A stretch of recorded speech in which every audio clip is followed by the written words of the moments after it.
Good evening. Today I am presenting the 2026-27 tentative school budget for the Long Hill Township School District. This budget is designed to maintain our academic standards while navigating the current fiscal environment. I'd like to begin by recognizing our Board of Education, led by President Kim Case and Vice President Ann Butler. I also want to acknowledge our Superintendent, Mr. George Alexis, and our administrative team. This budget is the result of their leadership and a commitment to the district's fiscal health and educational services. It is important to note that what we are discussing tonight is a preliminary budget for review. As you can see from our timeline, we are currently in the tentative phase. The adopted budget needs to be submitted to the county superintendent by March 27th. Our approach is to treat this budget as a living document. We focus on conservative revenue estimation and sustainable expenditure planning to support the district's long-term financial stability. Enrollment remains a primary driver of our planning. We are seeing stability across all grade levels at Gillette, Millington, and Central Middle School. This consistency allows us to maintain efficient class sizes and a steady staffing level. This tentative budget includes $47,318 increase in state aid as per the governor's address on March 10th.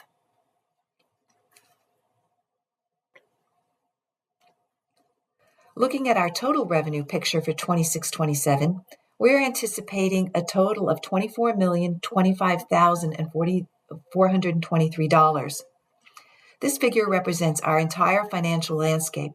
It includes our general operating fund, special revenue from state and federal grants, and our debt service.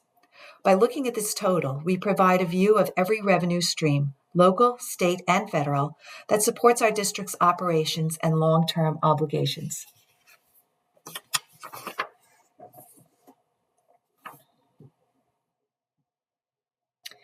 To understand the composition of our funding, we show the expected revenue distribution on this slide. The total tax levy accounts for 88.2% of our budget. To support this levy, we utilize other areas, including tuition from our integrated preschool, interest on investments, and revenue from subscription busing and withdrawal from our restricted reserves. This approach ensures we are utilizing available fiscal levers while remaining mindful of the local tax impact.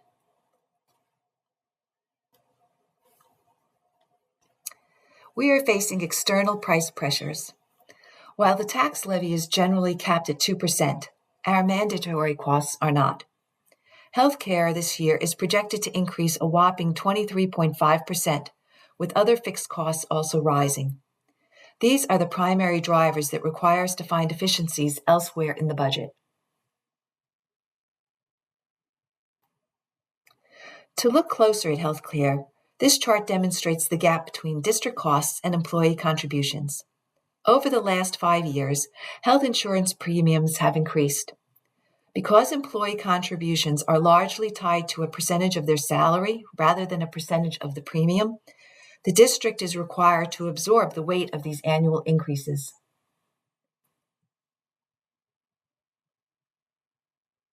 The financial impact of Chapter 44, which ties the increase to their salary, is significant. Since its implementation, the statutory structure has shifted more of the premium burden onto the district's operating budget. As premiums continue to rise, the net cost to the district increases, which affects our ability to fund other instructional areas.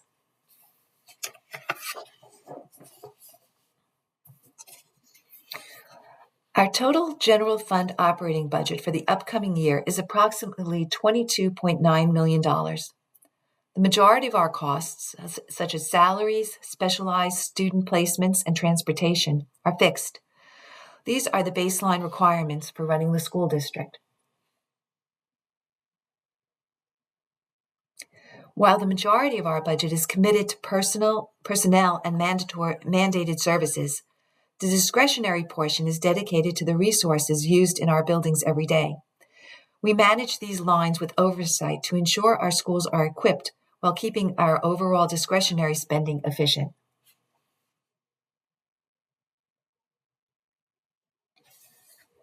In addition to our general operating budget, we manage federal grant funding. We've allocated $188,000 in IDEA funds to support our special education programs. We also utilize roughly $40,000 in ESEA funds distributed across Titles 1 through 4.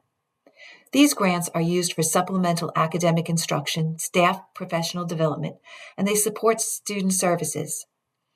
These funds also directly support our STEAM activities, providing our students with hands-on learning opportunities in science, technology, engineering, arts, and math.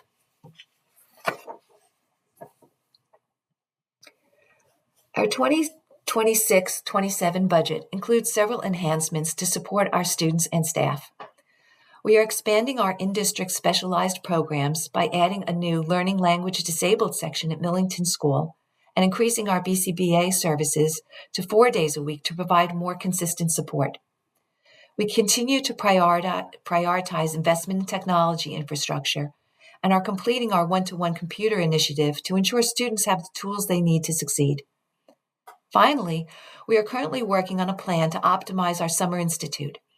It is a work in progress, but we are hopeful that by transitioning to a tuition-based model, we can create a sustainable revenue stream to help offset district operational costs while continue to provide an innovative and supportive summer program for our students. So why is maintaining district reserves so important? Each year, the district hopes to generate a year-end surplus that helps replenish the district reserves. These reserves fund facility improvements, maintenance projects, equipment purchases, and security upgrades. Reserves provide a financial safety net for unexpected capital expenditures. And generating a year-end surplus helps protect the safety, security, and functionality of our district's buildings and grounds. Responsible reserve planning allows the district to maintain safe, well-equipped learning environments for our students and staff, and also protects the community's investment in our schools. Strategic utilization of these reserves allows for essential district improvements with $0 impact on the local tax levy. Regarding facilities, we are utilizing the capital reserve for critical infrastructure improvements. This year's focus includes an HVAC project at Central Middle School, while at Gillette School, we're increasing playground equipment and updating the athletic backstop. These improvements are essential for safety as a response to the volume of traffic at Gillette, where more than 125 students and community members utilize the area daily. We also will be replacing interior doors at Gillette and Millington School because safety and security remain the cornerstone of fiscal planning.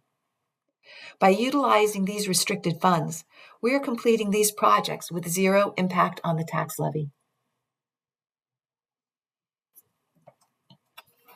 This slide provides a look at our capital reserve.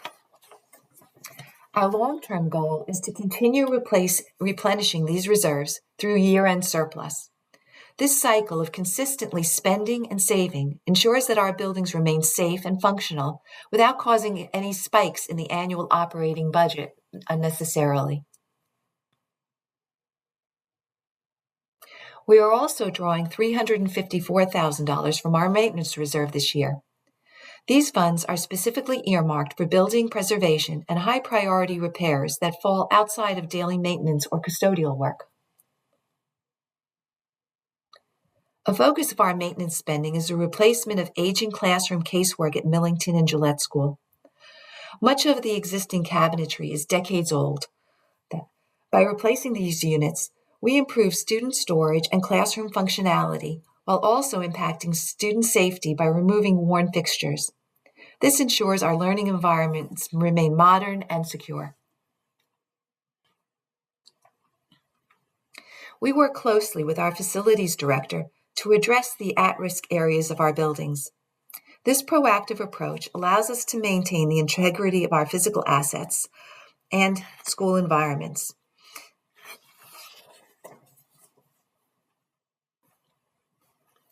To summarize, these maintenance withdrawals allow us to uphold our commitment to safe and functional learning spaces for our community.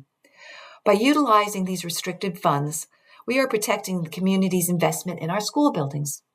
These improvements are completed with zero increase to the 26-27 tax levy. Safety remains a priority. We are utilizing the emergency reserve for targeted safe security upgrades, including the installation of new cameras across all 3 schools to eliminate blind spots and improve monitoring capabilities. In addition to the camera upgrades, we are allocating a portion of these funds to enhance our overall emergency preparedness. This includes providing specialized lighting and other critical equipment for our staff to use during an emergency or power outage. By funding these needs through our existing reserves, we ensure our team is equipped for any situation without waiting for future budget cycles.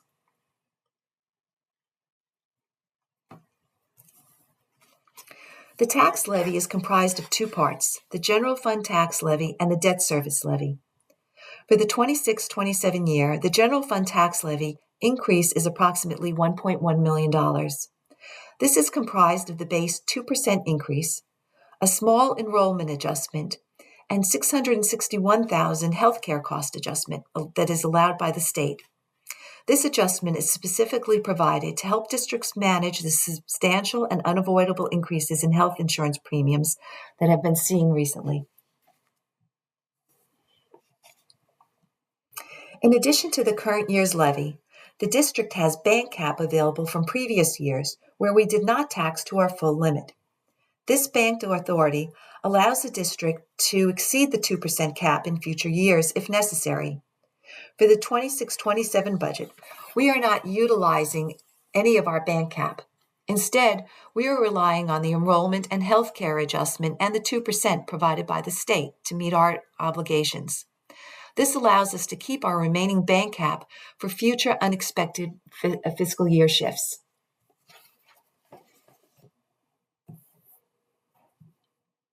To understand how this translates to your individual tax bill, we must look at the total assessed value of all property in Long Hill that is given to us by the township administrator. The school tax rate is determined by dividing the total tax levy, both operating and debt, by the township's total assessment. As property values across the community evolve, this calculation ensures that the responsibility for funding our schools is distributed across the entire tax base. For the average Long Hill homeowner with a home assessed at approximately $681,000, the impact of this budget is an increase of $360 per year. This breaks down to approximately $30 per month. This calculation includes the total impact of both the operating budget and debt service. We recognize the significance of tax dollars and remain committed to balancing our educational needs with the financial impact on our residents.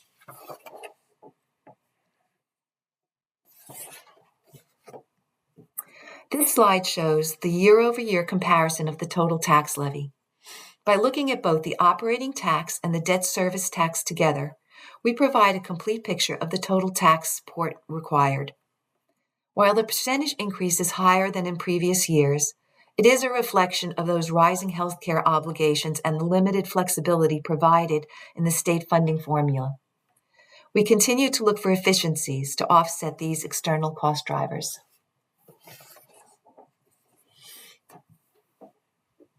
Finally, it is important to note that Long Hill continues to operate efficiently.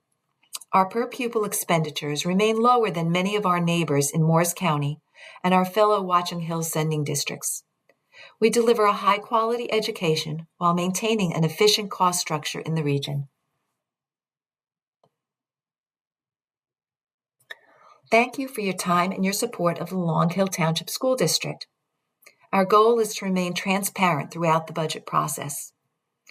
Since this is a recorded presentation for our website, I cannot take live questions. However, I welcome your feedback. Please feel free to call me at the board office or email me directly with any questions you may have. Thank you.